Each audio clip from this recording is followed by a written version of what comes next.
Hello बच्चों, आप सब कैसे हैं। आशा करती हूँ कि आप सब ठीक होंगे। आज हम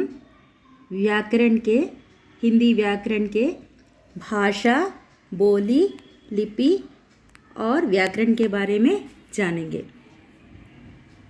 ये है भाषा, बोली, लिपि तथा व्याकरण। Language, dialect, script and grammar के बारे में जानेंगे। यहाँ पर आपको चित्र में क्या दिखाई दे रहा है?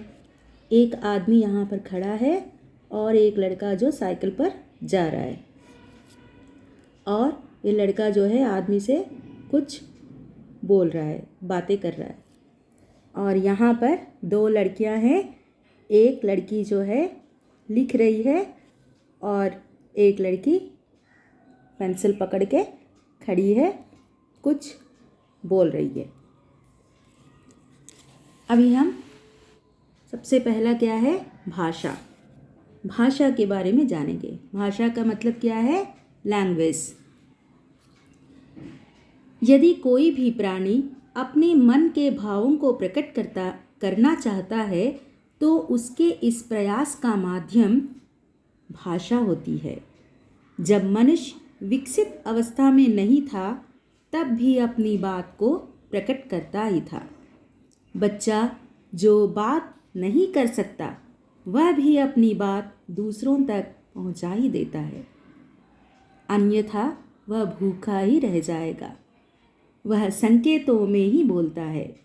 बच्चा जो है बात करना नहीं जानता, छोटा सा बच्चा, लेकिन वो संकेतों के सहारे कुछ ना कुछ बोल देता है। भाषा के दो पक्ष होते हैं। कितने पक्ष होते हैं? दो। एक है अभिव्यक्ति और एक ग्रहण। अभिव्यक्ति और ग्रहण। मुख्य पक्ष अभिव्यक्ति ही है, इसलिए इसे भाषा कहते हैं। अभिव्यक्ति का मतलब क्या है? बोलना या अभिव्यक्त करना। तो ये भाषा शब्द जो है संस्कृत की भाष धातु से बना है। भाषा दो प्रकार की होती है, मौखिक और लिखित। एक है मौखिक और एक है लिखित। मौखिक भाषा मतलब मौखिक भाषा के लिए समय और दूरी की सीमा होती है, पर लिखित भाषा इन बंधनों से मुक्त होती है। मौखिक भाषा के लिए समय और दूरी की सीमा होती है, लेकिन लिखित भाषा जो है इसके लिए समय और दूरी की आवश्यकता नहीं है। हम अपने भावों को लिख करके प्रकट कर सकते हैं। भाषा की परिभाषा। Definition of language. मन के भावों और विचारों को अभिव्यक्त करने या ग्रहण करने के साधन को भाषा कहते हैं।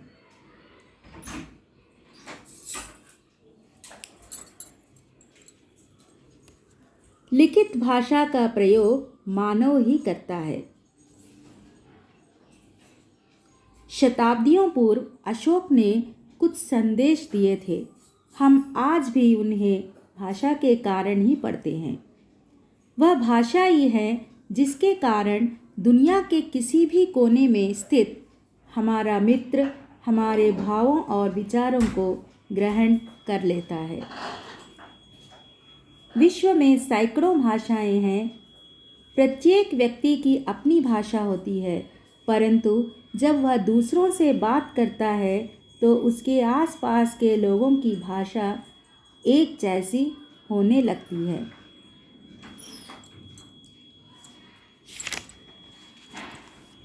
अब है बोली। एक क्षेत्र विशेष में जब एक जैसी भाषा बोली जाती है तो उसे बोली कहते हैं।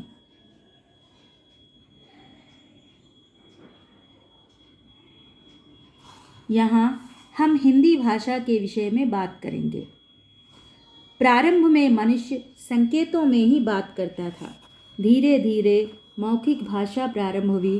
संकेत शब्दों में परिवर्तित होते चले गए। दुनिया के अलग अलग क्षेत्रों में स्थान, काल, परिस्थिति के अनुसार संकेतों के लिए अलग अलग शब्दों का प्रयोग होने लगा। मनुष्य जब एक स्थान से दूसरे स्थान पर गया तो अपनी भाषा वहाँ ले गया। यदि पहले से ही उस स्थान पर कोई भाषा थी तो शब्दों में परिवर्तन हुआ और इस प्रकार एक भाषा से दूसरी भाषा में शब्दों का आदान प्रदान होने लगा। अब बोली, जैसे कि यहाँ पर एक क्षेत्र विशेष में जब एक जैसी भाषा बोली जाती है तो उसे बोली कहा जाता है। उसके भाषा के बाद धीरे धीरे बोलियों का जन्म हुआ।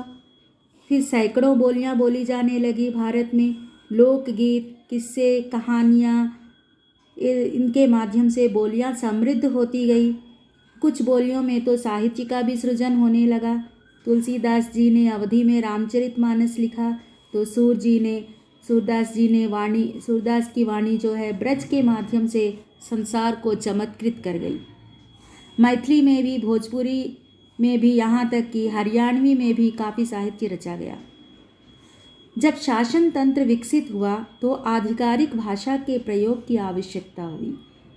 ऐसी भाषा जो एक बहुत बड़े क्षेत्र में समझी जा सके और सरकारी कामकाज में प्रयोग की जा सके। इस प्रकार राजभाषा या राष्ट्रभाषा शब्द अस्तित्व में आए। इसी आधार पर 1956 में भारत में राज्यों का विभाजन किया गया। भारत के संविधान में हिंदी, अंग्रेजी के अतिरिक्त संस्कृत, पंजाबी, कश्मीरी, तमिल, असमिया, बंगला, मराठी, गुजराती, कन्नड़, तेलुगु, मलयालम, उर्दू, सिंधी, उड़िया और कोंकणी को राष्ट्रभाषा का दर्जा दिया गया। सरकारी नोटों पर इन सभी भाषाओं में उनका मूल्य लिखा रहता है। विभिन्न राज्यों की अपनी अपनी राजभाषाएं हैं, परंतु एक दूसरे के साथ या केंद्र के साथ व्यवहार के लिए हिंदी या अंग्रेजी का प्रयोग होता है। ये है बोली। उसके बाद में लिपि। लिपि की परिभाषा कुछ इस तरह है। भाषा के लिखने के प्रकार को लिपि कहते हैं। भाषा के लिखने के प्रकार को लिपि कहते हैं। भाषा को लिखित रूप में प्रकट करने के लिए लिपि का आविष्कार हुआ। लिपि वस्तुतः ध्वनियों के चित्र प्रस्तुत करती है। लिपि का मतलब स्क्रिप्ट। एक ध्वनि के लिए एक चित्र और एक चित्र की एक ही ध्वनि होती है। उत्तम लिपि की यही पहचान है। जैसे उदाहरण के लिए क को ध्वनि के लिए, क की ध्वनि के लिए अंग्रेजी में सी और के, ये दो चित्र हैं। इसी प्रकार जी की ग और ज, ये दो ध्वनियाँ हैं, परंतु हिंदी में ऐसा नहीं है। हिंदी की लिपि संसार की सर्वश्रेष्ठ लिपि है। जैसा बोलते हैं वैसा ही लिखते हैं और जैसा लिखते हैं वैसा ही पढ़ते हैं। इसलिए हिंदी में वर्तनी यानी स्पेलिंग याद नहीं करनी पड़ती। बच्चों, हिंदी की लिपि, फिर से एक बार, हिंदी की लिपि संसार की सर्वश्रेष्ठ लिपि है। जैसा बोलते हैं वैसा ही लिखते हैं और जैसा लिखते हैं वैसा ही पढ़ते हैं। इसलिए हिंदी में वर्तनी यानी स्पेलिंग याद नहीं करनी पड़ती। हिंदी की लिपि देवनागरी लिपि है, पर संस्कृत, मराठी और नेपाली भाषाओं की भी यही लिपि है। अंग्रेजी की लिपि रोमन और उर्दू की लिपि अरबी है। पंजाबी गुरुमुखी लिपि में लिखी जाती है। लिपि की परिभाषा। भाषा के लिखने के प्रकार को लिपि कहते हैं। अब व्याकरण। व्याकरण का परिभाषा। भाषा की शुद्धता और एक रूपता बनाए रखने के लिए रचे गए नियम व्याकरण कहे जाते हैं, अथवा भाषा के शुद्ध रूप का ज्ञान कराने वाले शास्त्र को व्याकरण कहते हैं।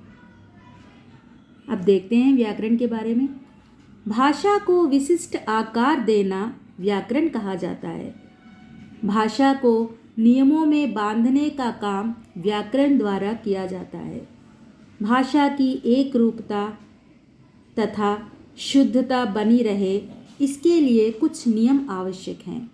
इसके लिए भाषा के शब्द, उनकी रचना, वाक्यों की रचना, शब्दों के स्वरूप और उनके प्रयोग की दृष्टि से संपूर्ण अध्ययन करने के पश्चात ही व्याकरण की रचना की जाती है।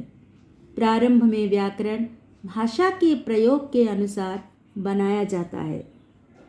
बाद में व्याकरण के नियमों के अनुसार भाषा बोली और लिखी जाती है, जिससे शुद्धता और एक रूपता बनी रहे। व्याकरण की परिभाषा फिर से एक बार। भाषा की शुद्धता और एक रूपता बनाए रखने के लिए रखे गए नियम व्याकरण कहे जाते हैं, अथवा भाषा के शुद्ध रूप का ज्ञान कराने वाले शास्त्र को व्याकरण कहते हैं।